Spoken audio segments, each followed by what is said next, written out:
কেউ যদি কোরআনের কাছে জিজ্ঞাসা করে, কোরআন তুমি কোথা থেকে নাজিল হয়েছ, কে তোমাকে নাজিল করেছে, এই প্রশ্ন যদি কেউ কোরআনের কাছে করে, কোরআন নিজেই তার জবাব দিতে পারে কিনা?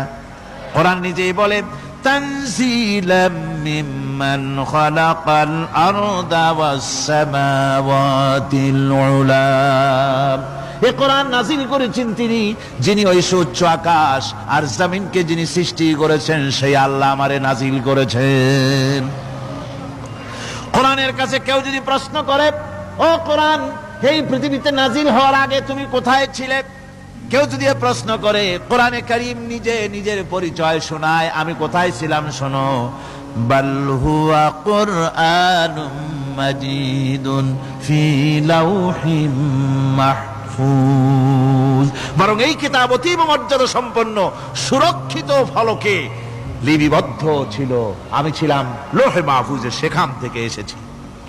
যদি কেউ প্রশ্ন করে, কোরআন কি, কোরআন তুমি কার উপরে অবতীর্ণ হয়েছ, জবাব কোরআন নিজেই দেয়, ওয়া আমিনু বিমা নুজিলা আলা মুহাম্মাদ ওয়া হুয়াল হাক্কু মির রাব্বিহিম।